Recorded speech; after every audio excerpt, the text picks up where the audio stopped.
आज मैं आप लोगों के साथ बैगन के सब्जी की रेसिपी शेयर करने वाली हूँ। अगर आपको चटपटा खाना पसंद है तो मेरी आज की ये रेसिपी आपको बहुत पसंद आने वाली है। आज हम बनाएंगे अचारी बैगन। बहुत ही सिंपल लेकिन बहुत टेस्टी बैगन की ये सब्जी बनकर तैयार होती है। इजी टू मेक है तो आप जब भी चाहें इसे बना सकते हैं। रोटी, पराठा, चावल किसी भी चीज के साथ खाएं। ये बहुत ही स्वादिष्ट बनकर तैयार होता है। तो चलिए देख लेते हैं इसे बनाना कैसे है। इसके लिए सबसे पहले हम अचार का मसाला रेडी करेंगे। इसके लिए एक कढ़ाई गैस पर चढ़ा दें और फ्लेम को भी लो रखें। जब कढ़ाई गर्म हो जाए तब हम इसमें धनिया, जीरा, सौंफ, अजवाइन, राई दाना, 10 से 15 मेथी दाना और 2 सूखी लाल मिर्च डालकर थोड़ी देर तक भून लेंगे। 2 से 3 बार इसे स्टर कर लेने के बाद अब हम इसमें लहसुन की कलियां डालेंगे। एक मीडियम साइज का लहसुन मैंने यूज किया है। लहसुन डाल देने के बाद लो फ्लेम में ही भूनें। जब मसालों से भीनी भीनी सी खुशबू आने लगे और इनका रंग हल्का सा बदले तब इन्हें कढ़ाई से तुरंत निकाल ले और एक प्लेट में रख दे। इससे इनका कुकिंग प्रोसेस भी बंद हो जाएगा और ठंडे प्लेट में रखने से ये ठंडा भी जल्दी होगा।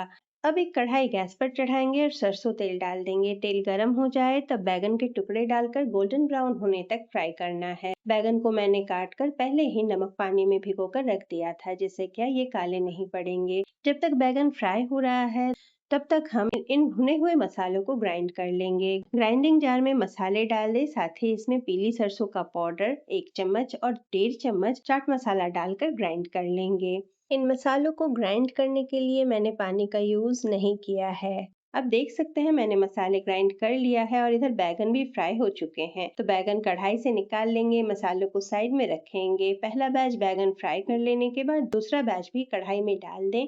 और अब हम एक और मसाला रेडी करेंगे। इसके लिए एक मीडियम साइज का टमाटर, 2 हरी मिर्च और छोटा टुकड़ा एक अदरक का लेकर फाइन पेस्ट बना लेना है। टमाटर और अदरक को काट कर फिर हम ग्राइंडिंग जार में डालेंगे। अदरक काट कर ही पीसे, इससे क्या पेस्ट ज्यादा अच्छा बनता है। इस पेस्ट को भी तैयार करने के लिए मैंने पानी का यूज नहीं किया है। आप चाहें तो इसमें थोड़ा सा पानी डालकर फिर पेस्ट बना सकते हैं।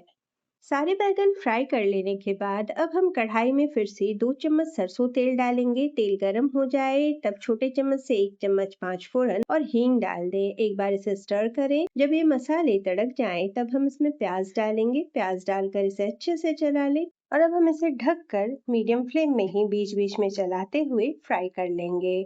थोड़ी देर तक इसे मीडियम फ्लेम में ढककर पका लेने के बाद अब ढक्कन हटा लेना है। आप देख सकते हैं प्याज का रंग बदल चुका है। तो अब इसे हम बिना ढके हुए ही हाई फ्लेम में फ्राई करेंगे। प्याज अच्छे से फ्राई हो चुके हैं तो अब हम इसमें टमाटर का पेस्ट डालेंगे। इस पेस्ट को डालकर अच्छे से एक और बार मिक्स करें।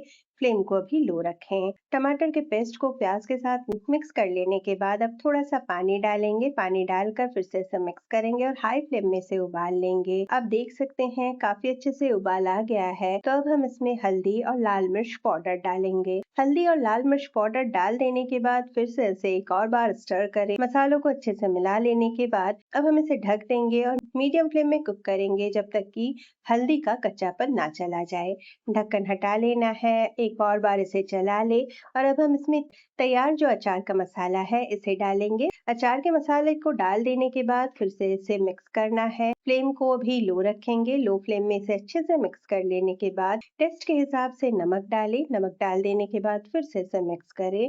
थोड़ा थोड़ा पानी डालते हुए मसाले को भूनेंगे ताकि ये नीचे लग ना जाए। अच्छे से इसे मिक्स कर लेने के बाद अब फिर से ढक्कन लगा देना है। ढक्कन लगाकर अब हम इसे तब तक मीडियम फ्लेम में कुक करेंगे जब तक कि मसालों से तेल रिलीज ना होने लगे। थोड़ी देर तक इसे ढककर पका लेने के बाद अब ढक्कन हटाएंगे। आप देख सकते हैं तेल ऊपर तक आने लगा है। मसाले भी पक चुके हैं, इनका रंग बदल गया है। तो अब हम इसमें बैगन डाल देंगे। फ्राइड बैगन डाल देने के बाद मसालों के साथ इसे मिक्स करें और अब हम इसमें हाफ ग्लास पानी डालेंगे। पानी डालकर फिर से इसे मिक्स करना है। अच्छे से इसे मिक्स कर लेने के बाद मैंने हाफ ग्लास और पानी ऐड किया था। पानी डालकर अभी हाई फ्लेम में हम इसे उबाल लेंगे जब तक कि इसमें थोड़ी सी थिकनेस ना आ जाए और तेल ऊपर तक ना आने लगे। आप देख सकते हैं ग्रेवी में काफी अच्छे से उबाल आ गया है। बैगन भी पक चुके हैं। तो अभी गैस ऑफ कर देंगे और इसे सर्व करेंगे। आप चाहे तो इसमें पानी बिल्कुल कम डाल सकते हैं और अगर आपको ग्रेवी ज्यादा चाहिए तो इसमें ज्यादा पानी भी डाला जा सकता है। मेरे तरीके से एक बार इस अचारी बैगन को बनाकर जरूर देखें। तैयार है हमारी आज की ये रेसिपी। आपको मेरी आज की ये रेसिपी कैसी लगी ये आप मुझे कमेंट करके बताना ना भूलें। अगर आपको मेरी रेसिपीज पसंद आ रही हैं तो मेरे चैनल अपूर्वाज किचन को लाइक, शेयर और सब्सक्राइब जरूर करें और साइड में जो बेल आइकन दिख रहा है उसे प्रेस करके ऑल पे क्लिक करना ना भूलें ताकि मेरे अपलोड किए हुए हर वीडियोस के नोटिफिकेशन आपको सबसे पहले मिल जाए। और अगर आप मुझे फेसबुक या इंस्टाग्राम में देख रहे हैं तो मेरे पेज को फॉलो जरूर करें। Thank you. Thanks for watching.